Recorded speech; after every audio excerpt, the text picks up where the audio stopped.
আলহামদুলিল্লাহ, আল্লাহ তাআলার অশেষ রহমতে আমাদের বাগানগুলিতে প্রচুর পরিমাণে মুকুল চলে এসেছে। এই বাগানটার বয়স 4 বছর। বিগত 3 বছরে 4 বছর হয়ে 5 বছরে পড়েছে।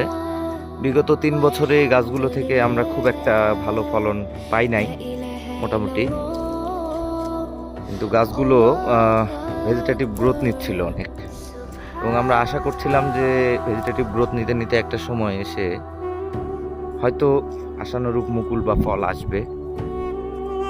আল্লাহ তাআলা কবুল করার মালিক, উনি জানেন এখানে লাস্ট পর্যন্ত কতটুকু ফল টিকবে, কিন্তু আমরা আশা করছি যে খুব ভালো ফলন হবে ইনশাল্লাহ। এখানে অনেক গাছে মুকুল ফুটে গিয়েছে।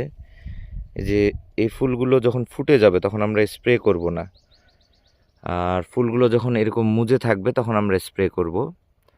এরকম ফোটা ফুলে যখন আমরা স্প্রে করব তখন ফুলগুলো পচে যাবে, পলিনেশন হবে না, এখানে পরাগায়নের ব্যাপার থাকে।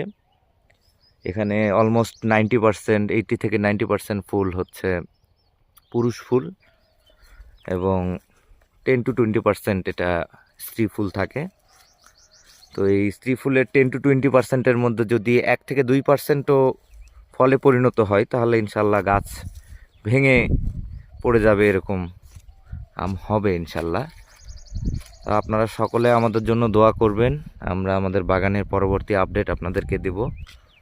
ধন্যবাদ সকলকে, আসসালামু আলাইকুম।